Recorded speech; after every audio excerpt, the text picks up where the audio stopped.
भगवद गीता के माध्यम से जीवन के मूल्य और मार्गदर्शन के विषय में बात करेंगे। भगवद गीता, जिसमें भगवान कृष्ण ने अर्जुन को धर्म, कर्तव्य और जीवन के मूल्यों का उपदेश दिया है, हमें एक नए दृष्टिकोण से जीने का मार्ग दिखाती है। इस ग्रंथ से हम सीखते हैं कि जीवन की हर परिस्थिति को कैसे स्वीकार करें और आगे बढ़े। भगवद गीता का संदेश है कि हमें अपने कर्तव्यों का पालन करना चाहिए और असफलता को नई शुरुआत मानना चाहिए। इस ग्रंथ से हम जीवन में साहस और संतुलन का मूल्य समझते हैं, जो हमें सफल और सुखी जीवन की दिशा में आगे बढ़ने में मदद करता है। आज हम आपको भगवान श्री कृष्ण की बड़ी ही अद्भुत कहानी सुनाने जा रहे हैं।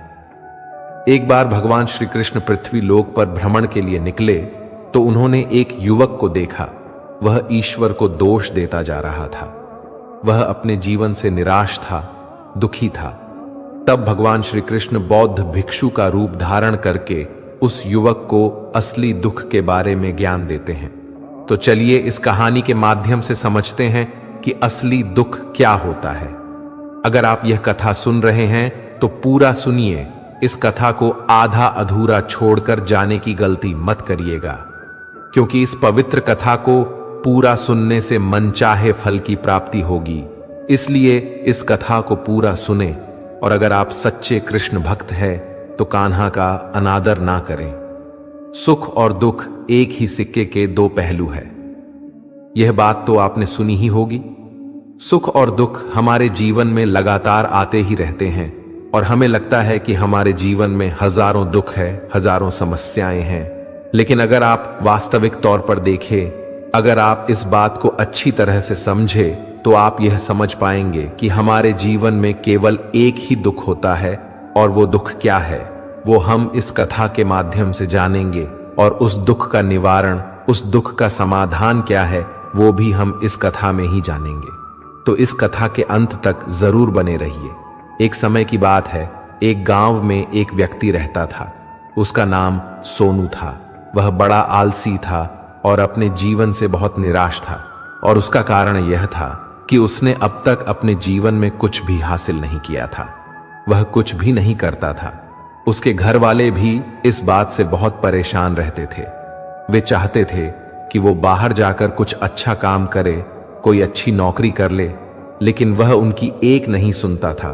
उसके घर वाले दूसरों का उदाहरण देकर उसे ताने मारते थे, उसे तरह तरह की बातें कहते थे, लेकिन उसे कोई फर्क नहीं पड़ता था। जबकि उसके सारे मित्र कामयाब हो चुके थे। कोई अच्छा व्यापार कर रहा था तो कोई अच्छी नौकरी कर रहा था, जिस कारण जब भी वे लोग मिलते तो वे लोग बढ़ चढ़कर अपनी बढ़ाई किया करते, लेकिन सोनू कुछ नहीं किया करता था।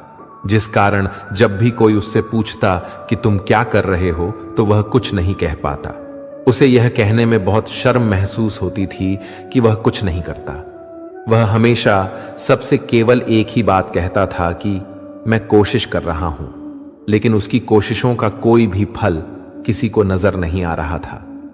देखते ही देखते अब ऐसा समय आ चुका था कि सोनू सभी से मुंह छुपाता फिरता, ताकि कोई उससे यह ना पूछ ले कि तुम क्या करते हो, जिस कारण वह कभी किसी के सामने भी नहीं आता था। धीरे धीरे उसका मन दुखी होने लगा था। वह बहुत निराश रहने लगा था। उसे अब ऐसा प्रतीत होता था मानो वह इस धरती पर बोझ है, जिस कारण वह अपने आप को बहुत अकेला महसूस करता, बहुत तन्हा महसूस करता। एक दिन तो उसके मन में यह भी विचार उत्पन्न होने लगे कि मेरे हाथों में कुछ नहीं है तो मैं क्या कर सकता हूं। अकेले बैठकर वह रोता रहा और भगवान को दोष देता रहता। एक दिन छुपता छुपाता वह घर से निकलकर कहीं जा रहा था। तभी उसने रास्ते में देखा कि एक बौद्ध भिक्षु लोगों को प्रवचन दे रहे हैं और प्रवचन में वह दुख की बातें कर रहे हैं। सोनू कुछ देर के लिए अपना मुंह छुपाकर वहीं पर खड़ा हो गया, ताकि उसे कोई देख न ले, और चुपचाप वो उन बौद्ध भिक्षु की बातें सुन रहा था। बौद्ध भिक्षु सभी को प्रवचन में कह रहे थे कि दुख हमारा सबसे बड़ा साथी है। हमें दुख अपने जीवन के बारे में समझाता है और हमें सही से जीने का तरीका बताता है। यह हमारे गुरु की तरह है, जिससे हमें सीखना चाहिए। आप चाहे तो अपने जीवन में अपने दुखों को अपना गुरु बना सकते हैं और उससे सीख सकते हैं, या फिर आप चाहे तो अपने दुखों पर बैठकर रो सकते हैं, लेकिन इससे आपको कोई लाभ नहीं मिलेगा, बल्कि आप दिन ब दिन और कमजोर होते जाएंगे, निराश होते जाएंगे। सोनू छुप छुप कर उन बौद्ध भिक्षु की ये सारी बातें सुन रहा था। जैसे ही उपदेश खत्म हुआ, वह उन बौद्ध भिक्षु के पास पहुंचा। उन्हें प्रणाम करके वह कहता है, हे महात्मा, अभी आप कुछ देर पहले दुख को गुरु बता रहे थे। आप कह रहे थे कि दुखों से हमें सीखना चाहिए, हमें उन्हें अपना गुरु बनाना चाहिए। लेकिन मैं भी तो अपने दुखों से परेशान हूं, अपने जीवन से परेशान हूं। मैंने अब तक जो दुख झेला है, मुझे तो कभी ऐसा प्रतीत नहीं हुआ कि मेरे दुख मुझे कुछ सिखा रहे हैं, बल्कि मुझे तो हमेशा यही लगता है कि वो मुझे पीड़ा दे रहे हैं, तकलीफ दे रहे हैं, और दुख की पीड़ा बहुत भयंकर होती है। ऐसा लगता है अब इसके बाद हमारा जीवन समाप्त हो जाएगा, इसके बाद हमें कुछ नहीं मिलने वाला। यहां तक कि हमें मृत्यु भी उसके सामने कम लगती है जब लोग ताने मारते हैं। जब लोग यह कहते हैं कि तुम क्या कर रहे हो, तो मन को बहुत ठेस पहुंचती है और मैं उनसे कुछ नहीं कह पाता। सोनू की ये सारी बातें सुनकर वह बौद्ध भिक्षु सोनू से कहते हैं, बेटा, तुम्हें क्या दुख है और तुम दुख के बारे में ऐसी बातें क्यों कर रहे हो? सोनू ने अपने ऊपर बीती हुई सारी बातें उन बौद्ध भिक्षु को बता दी और कहने लगा, हे महात्मा, क्या आपके पास मेरे दुख का कोई समाधान है? सोनू की यह बात सुनकर वो बौद्ध भिक्षु मुस्कुराने लगे और सोनू से कहते हैं, बेटा, जब तुम्हारे जीवन में कोई असली दुख आए तब तुम मेरे पास आना, मैं उसका समाधान तुम्हें अवश्य बताऊंगा। उन बौद्ध भिक्षु की ये बात सुनकर सोनू थोड़ा सा अचरज में पड़ गया। उसे यह समझ नहीं आ रहा था कि क्या उसने अब तक जो दुख झेला है वह असली दुख नहीं है। उसने जो अब तक पीड़ाएं सही हैं, जो ताने सहे हैं, जो तकलीफें उठाई हैं, क्या वह असली दुख नहीं है? आगे वह मन ही मन खुद से कहता है कि जब मुझे मेरे अपने ही नहीं समझ पाए तो ये बौद्ध भिक्षु मुझे क्या समझेंगे। इतना सोचकर वह वहां से चला गया। सभी लोगों के ताने सुन सुनकर सोनू बहुत थक चुका था, बहुत निराश हो चुका था, जिस कारण उसने निर्णय लिया कि वह अब कुछ करके दिखाएगा। उसने अपने पिता से थोड़ा सा धन लिया और उस धन से उसने एक व्यापार शुरू किया। उसके पिता बहुत खुश थे कि कम से कम मेरा बेटा कुछ करने का प्रयास तो कर रहा है, लेकिन उसे व्यापार में कोई सफलता नहीं मिल रही थी, जिस कारण वो बहुत ही हताश हो चुका था। उसे यह समझ नहीं आ रहा था कि वह क्या करे, किस तरह से अपने व्यापार को आगे बढ़ाए। तभी उसके पिता ने उससे कहा, बेटा, कोई बात नहीं, इसी तरह से प्रयास करते रहो, आज नहीं तो कल सफलता अवश्य मिलेगी। सोनू ने अपने पिता की बात मानी और अपने व्यापार में और भी कड़ी मेहनत करने लगा। धीरे धीरे उसे सफलता मिलने लगी और फिर उसने रफ्तार पकड़ ली। देखते ही देखे केवल 3 सालों के अंदर वह एक बहुत बड़ा व्यापारी बन गया। अब उसके पास धन दौलत की कोई कमी नहीं थी। लोग जो उसे पहले नापसंद किया करते थे, अब उसे पसंद करते थे, उसकी चिंता करते थे, उसके कार्यों की सराहना करते थे। उसके माता पिता भी अब अपने बेटे से बहुत खुश थे और उसकी सफलता से अत्यंत प्रसन्न थे। धीरे धीरे सोनू के मित्रों की संख्या लगातार बढ़ती जा रही थी। सोनू के कुछ मित्रों ने उसे यह भी सलाह दी कि उसे अपना व्यापार और तेजी से बढ़ाना चाहिए, उसे और फैलाना चाहिए। जब तुम आज केवल इस नगर के सबसे बड़े व्यापारी हो, तब तुम इतना खुश हो, तुम्हारे साथ ये सारे लोग हैं। वहीं पर तुम सोचो कि जब तुम इस राज्य के सबसे बड़े व्यापारी बन जाओगे, तब तुम्हारे यहां पर लोगों की भीड़ लग जाएगी। लोग तुमसे मिलने के लिए समय मांगेंगे, यहां तक कि इस राज्य का राजा भी तुमसे मिलना चाहेगा, तुम्हारी तारीफ करेगा, और यदि कभी ऐसी जरूरत आ पड़ी तो वह तुमसे धन भी उधार लेने के लिए अवश्य आएगा। सोनू को अपने दोस्तों की यह बात बहुत पसंद आई। सोनू ने सोचा कि मेरे मित्र सही कह रहे हैं, मुझे अपने व्यापार को और बड़ा करना चाहिए और फैलाना चाहिए, तभी तो हर कोई मेरे बारे में जान सकेगा, हर कोई मुझे पहचानेगा। उसने बिना देरी किए अपने समय को बिना गंवाए अपने व्यापार में और मेहनत करने लगा। लेकिन अब की बार उसके मन में धैर्य नहीं था, जिस कारण उसने कुछ अनुचित कदम उठाए ताकि उसका व्यापार जल्दी से जल्दी और बड़ा हो जाए। उसने कई लोगों से अधिक मात्रा में धन उधार ले लिया, जिससे उसके ऊपर अब काफी आरण हो चुका था। और इतना ही नहीं, वो यहां तक नहीं रुका, उसने अधिक से अधिक मुनाफा कमाने के चक्कर में अपने माल की गुणवत्ता को भी खराब कर दिया, जिससे अब उसके माल में वह बात नहीं रह गई थी जो पहले हुआ करती थी। लेकिन वह अपने मित्रों की बात सुनता रहा। जैसा उसके मित्र कहते थे वो वैसा ही करता चला जा रहा था। यहां तक कि उसने अपने व्यापार को और भी तीव्रता से बढ़ाने के लिए उसने दूसरे छोटे व्यापारियों के खिलाफ षड्यंत्र भी रचना शुरू कर दिया, जिस कारण उसके मन में अब पहले जैसा सुकून नहीं था। उसे अब रातों को नींद नहीं आती थी। वह केवल एक ही विचार में लगा रहता था कि किस तरह से उसका व्यापार पूरे राज्य में फैल जाएगा और वह इस राज्य का सबसे बड़ा व्यापारी बन जाएगा, जिस कारण वह दिन रात केवल इसी मेहनत में लगा रहता कि उसका व्यापार जल्दी से जल्दी और बड़ा हो जाए। हालांकि उसके पास अब सब कुछ था, धन दौलत, घर, गाड़ियां, नौकर चाकर, सभी सुख सुविधाएं, लेकिन उसके बावजूद भी वो उन चीजों का लाभ नहीं उठा पा रहा था, क्योंकि उसका पूरा ध्यान केवल अपने व्यापार को और उन्नति पर ले जाने में लगा था। एक दिन सोनू अपने रथ पर बैठकर एक मार्ग से होकर गुजर रहा था। तभी रास्ते में उन गुरुवर का आश्रम आया। यह देखकर वो उन बौद्ध भिक्षु के पास गया और बौद्ध भिक्षु से कहने लगा, हे महात्मा, आपने कहा था कि जब मेरे जीवन में कोई असली दुख आए तब मैं आपके पास आऊं। इस कारण मैं यहां पर आया हूं। आज मैं बहुत दुखी हूं। मैं रातों को सो नहीं पाता।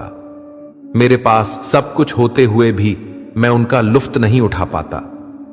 उसने अपनी सारी बातें एक एक करके उन बौद्ध भिक्षु को बता दी। तभी वह बौद्ध भिक्षु सोनू से कहते हैं, बेटा, जब तुम पहली बार आए थे तब भी तुम बहुत दुखी थे, लेकिन तब तुमने अपने दुख से क्या सीखा था? इसके जवाब में सोनू उन बौद्ध भिक्षु से कहता है, हे महात्मा, जब मैं अपने जीवन में कुछ नहीं कर पा रहा था तब मैंने अपने दुखों से यह सीखा था कि केवल सोचने मात्र से कुछ नहीं होगा। उसके लिए हमें कुछ करना भी पड़ेगा, और केवल कोई कर्म करना ही हमें सफल नहीं बनाता, बल्कि उस कर्म को उसके अंजाम तक पहुंचना हमें सफल बनाता है।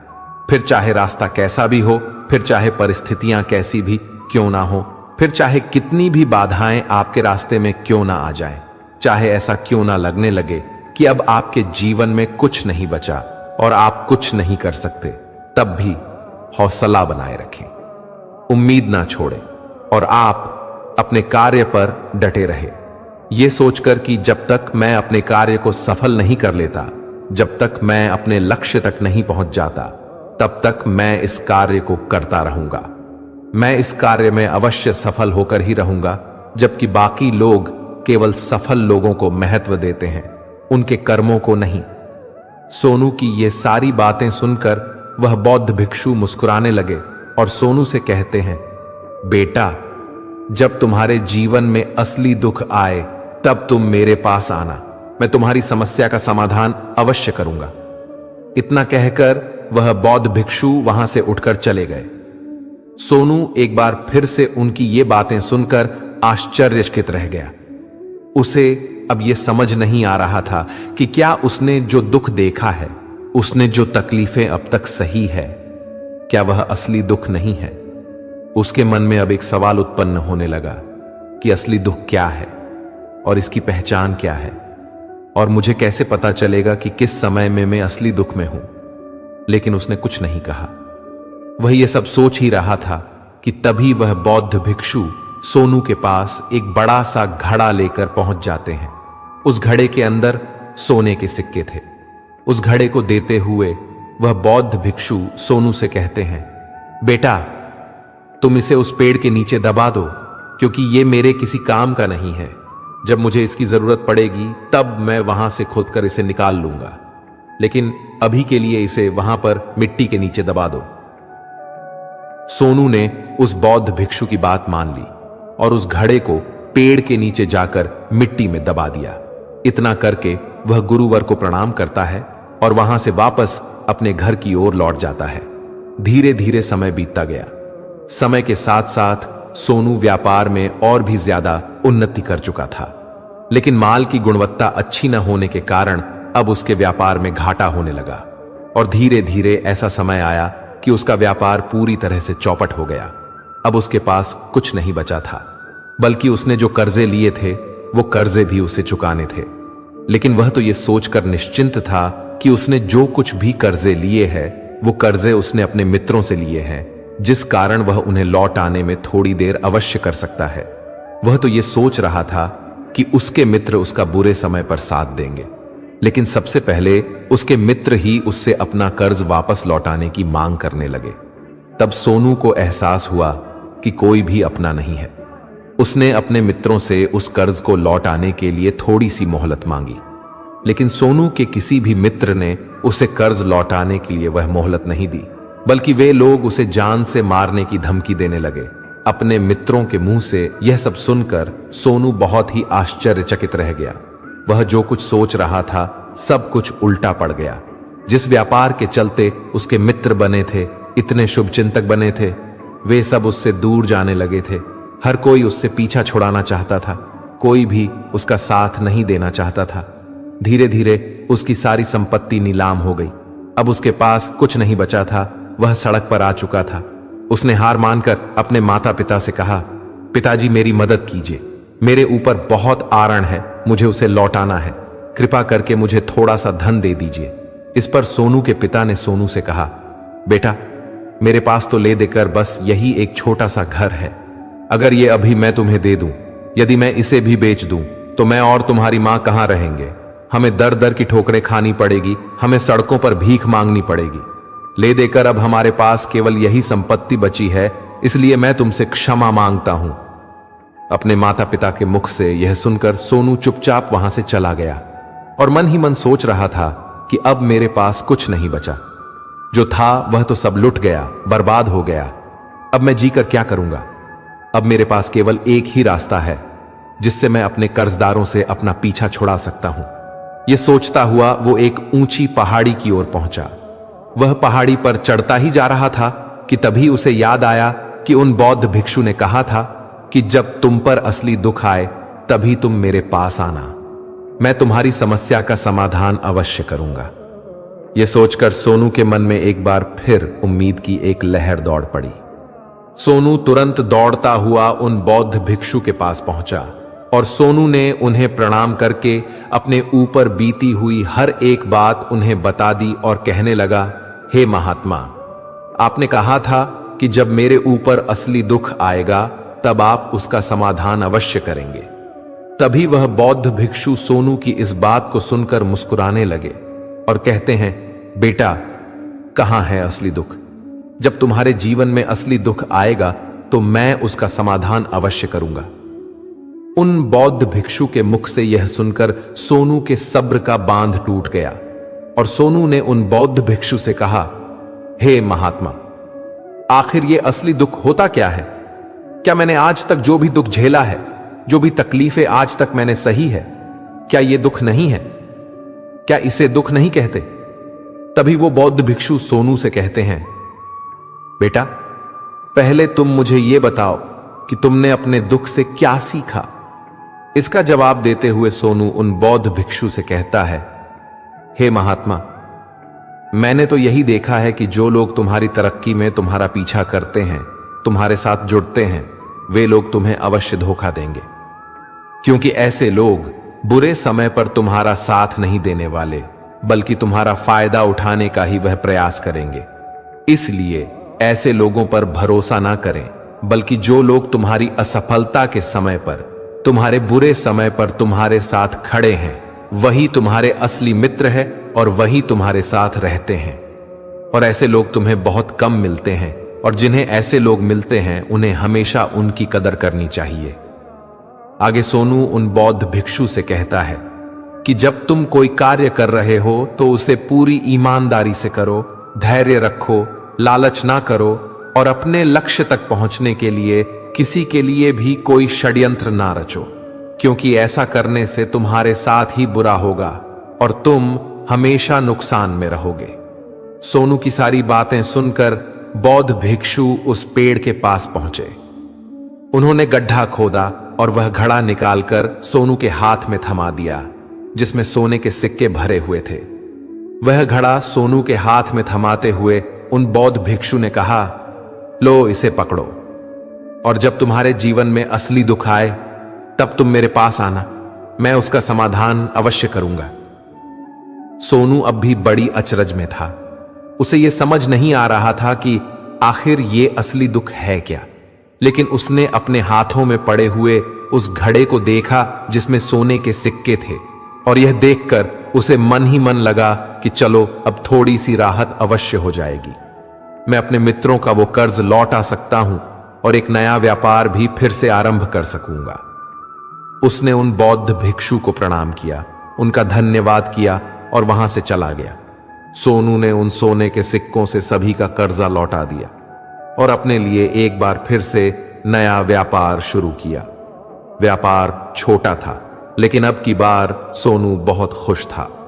उसने पूरी ईमानदारी, मेहनत और लगन के साथ अपने व्यापार पर काम किया और देखते ही देखते एक बार फिर से वो एक बड़ा व्यापारी बन गया। इस बार उसने कोई लालच नहीं किया और ना ही किसी के लिए कोई षड्यंत्र रचा, बल्कि पूरी ईमानदारी और मेहनत के साथ अपने व्यापार पर काम किया। लेकिन जैसे जैसे आप धनी होते जाते हैं, जैसे जैसे आप अमीर बनते जाते हैं, आपके मन में एक डर और उत्पन्न होने लगता है, और वो है अपनी दौलत को ना खो देना। जिस कारण लोग दान करना शुरू कर देते हैं, पुण्य करना शुरू कर देते हैं, लोगों की मदद करते हैं ताकि उनके जीवन में कभी कोई दुख ना आए। लेकिन यह जीवन सुख और दुख का संगम है, जिस कारण हर किसी को सुख और दुख से होकर गुजरना ही पड़ता है। इसी वजह से एक बार फिर से सोनू के जीवन में एक और दुख उत्पन्न हुआ। अब की बार उसके माता और पिता दोनों की मृत्यु हो गई। सोनू अपने माता पिता से बहुत प्रेम करता था, जिस कारण उसके मन को बहुत गहरा आघात पहुंचा।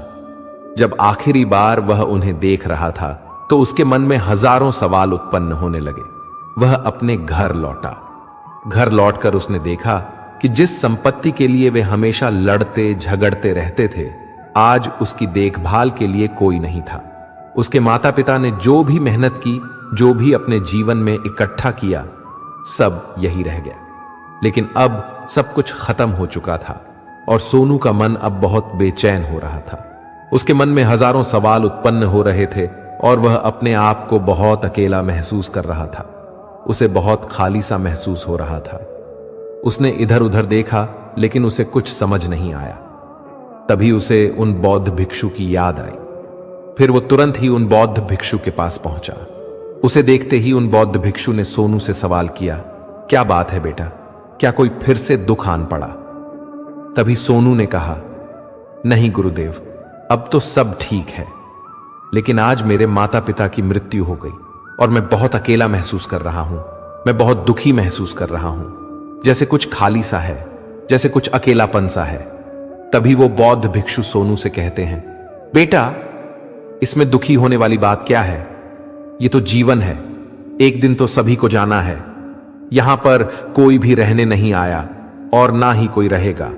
हम सब एक ना एक दिन मृत्यु को प्राप्त हो ही जाएंगे, और मृत्यु कब आएगी ये किसी को नहीं पता। हो सकता है कि तुम्हारी मृत्यु कल ही हो जाए या फिर आज और अभी। ये सुनकर सोनू आश्चर्यचकित रह गया। उसने उन बौद्ध भिक्षु से कहा, हे महाराज, आप ये क्या कह रहे हैं? मैं तो अभी जवान हूं और मुझे तो अभी अपनी पूरी उम्र जीना है। मैं तो जीना चाहता हूं, कुछ करना चाहता हूं, और आप कह रहे हैं कि मैं कभी भी मृत्यु को प्राप्त हो सकता हूं। इस पर वो बौद्ध भिक्षु सोनू से कहते हैं, बंदे, इस भ्रम में मत रहना कि मृत्यु केवल बूढ़ों को आती है। बूढ़ों के सामने तो उनके जवान बच्चे तक मर जाते हैं। मृत्यु कभी किसी की उम्र देखकर नहीं आती और ना ही किसी को बताकर आती है। उन बौद्ध भिक्षु के मुख से ये सारी बातें सुनकर सोनू और भी ज्यादा बेचैन हो गया और वो चुपचाप वहां से चला गया। उसके मन का वह खालीपन अब भी वैसा ही था। वह अपने आप को बहुत अकेला महसूस कर रहा था। उसके बाद से उसका मन अपने व्यापार में भी नहीं लगता। जब भी वह कोई कार्य करता तो उसके मन में ढेर सारे प्रश्न उठने लगते। वह क्या कर रहा है, क्यों कर रहा है, और उसने इस कार्य को क्यों किया। उसके मन में अब एक और प्रश्न उत्पन्न होने लगा था। क्या हम यहां पर केवल इसीलिए आते हैं कि इस जीवन को भोगे और एक दिन मृत्यु को प्राप्त हो जाए? वो ये समझ नहीं पा रहा था कि जीवन का असली मतलब क्या है। उसने कई विद्वानों से पूछा, अपनी तरफ से जो मुमकिन हो सकता था खोजबीन की, लेकिन उसे कोई जवाब नहीं मिल पा रहा था। और जब उसे कोई जवाब नहीं मिला तो उसका दुख और भी बढ़ गया, जिस कारण उसके मन की बेचैनी और भी बढ़ चुकी थी। और उसे यह समझ नहीं आ रहा था कि वह क्या करे, कहां जाए, किससे पूछे। तभी उसे फिर से उन बौद्ध भिक्षु की याद आई। वह एक बार फिर से उन बौद्ध भिक्षु के पास पहुंचा और उसने अपने मन की सारी बातें उन गुरुवर को बता दी। तभी वह बौद्ध भिक्षु मुस्कुराने लगे और सोनू से कहते हैं, बेटा, आज पहली बार तुम्हारे जीवन में असली दुख उत्पन्न हुआ है। वास्तव में तो यही है जिसे हम दुख कह सकते हैं, जो दुख कहलाने लायक है कि हमें पता ही नहीं हम क्या कर रहे हैं, कहां जा रहे हैं, क्यों जा रहे हैं, वो कौन है, क्या है, क्यों है, हम क्या करना चाहते हैं। तभी सोनू ने कहा, हे महात्मा, मेरे इस दुख का समाधान कीजिए, मुझे इस दुख का निवारण दीजिए। तभी वह बौद्ध भिक्षु सोनू से कहते हैं, हम सबके अंदर क्रोध, लालच, लोभ जैसी कई वासनाएं हमारे अंदर घर करके बैठ जाती है, जिस कारण हम अपने जीवन को टुकड़ों में जीते हैं और हमारी चेतना कभी एक नहीं हो पाती। हम कभी एक जगह सोच नहीं पाते, समझ नहीं पाते और हमारी ऊर्जा शक्ति भी पूरी तरह से छिन्न भिन्न हो जाती है। और आजकल के इस दौर में हमारे पास तो इतना भी समय नहीं कि हम एक पल भी निकाल करके एक पल के लिए मुड़कर अपने आप को देख सके, अपने आप को समझ सके। वास्तविकता में हर कोई यहां पर अपने जीवन भर केवल दुख दुख कह के चिल्लाता रहता है। उसका समाधान निकालने का हर मुमकिन प्रयास करता है, लेकिन जिसे हम दुख समझते हैं वह तो दुख है ही नहीं, तो इसका समाधान आपको कहां से मिलेगा। ये तो परिस्थितियां हैं जिसके कारण हम अपने आप को दुखी समझते हैं, अपने आप को तकलीफ में समझते हैं। जैसे ही हम एक परिस्थिति से निकलते हैं, हम किसी दूसरी परिस्थिति में फंस कर रह जाते हैं। जिस प्रकार हम पहली समस्या का सामना करते हैं, उसी प्रकार हम दूसरी समस्या का भी सामना करते रह जाते हैं। और जब हम इन परिस्थितियों से हार मान लेते हैं, जब हमें लगता है कि अब कोई रास्ता नहीं बचा, तब हमारे सामने हमें केवल एक ही रास्ता नजर आता है और वह है मृत्यु। लेकिन यह कोई समाधान नहीं है, यह कोई रास्ता नहीं है। इसलिए यदि आप सचमुच अपनी समस्याओं का समाधान चाहते हैं तो अपने आप को इकट्ठा करना सीखें, अपनी ऊर्जा को इस संसार में वापस कीजिए, उसे एक कर और अपने ऊपर ध्यान लगा। मृत्यु से पहले अपने आप को पहचानो, अपने आप को जानो, अपने आप को बिखरने मत दो। तभी सोनू उन बौद्ध भिक्षु से कहता है, हे महाराज, तो क्या हमें इस जीवन को नहीं जीना चाहिए? क्या हमें अपनी इच्छाओं को पूरा नहीं करना चाहिए? बौद्ध भिक्षु सोनू के सवाल का जवाब देते हुए कहते हैं कि हमें किसी से भी लगाव नहीं रखना चाहिए, हमें अपनी इच्छाओं को मार देना चाहिए, हमें संपत्ति इकट्ठा नहीं करनी चाहिए, क्योंकि हम मनुष्य की इच्छाएं, कामनाएं, वासनाएं ऐसी होती है जैसे मानो कि एक पर्वत से गिरता हुआ झरना जिस पर किसी का नियंत्रण नहीं है, सीबाए देखते रहने के और परेशान होने के। लेकिन जब तुम अपने ऊपर ध्यान देने लगते हो, तब तुम अपने आप को पहचान जाते हो, समझ जाते हो, तब तुम इस पर नियंत्रण पा सकते हो। तब इच्छाएं भी तुम्हारे बस में होती हैं और फिर तुम चाहो तो उन इच्छाओं की पूर्ति भी अवश्य कर सकते हो। गुरुदेव की ये सारी बातें सुनकर सोनू ने गुरुदेव से कहा, हे महाराज, आपका बहुत बहुत धन्यवाद। आपने मेरी सबसे बड़ी समस्या का समाधान आज कर दिया है। मैं आज से अपने आप को एकत्रित करूंगा। गुरुदेव, मानव शरीर में बहुत ऊर्जा है, बहुत शक्ति है, पर वह बेकार के कामों में लग जाती है जिस कारण हमारा जीवन भी बेकार की चीजों में लगा रहता है। लेकिन हम कभी भी इस पर अपना ध्यान नहीं देते, हम कभी भी अपनी ऊर्जा को केंद्रित नहीं करते, अपने ऊपर कभी ध्यान नहीं देते। हमारा जीवन भी कुछ ऐसा ही है। हम अपने जीवन में हमेशा अपने आप से, ऊपर वाले से सवाल करते रहते हैं कि हमारे जीवन में इतना दुख क्यों है।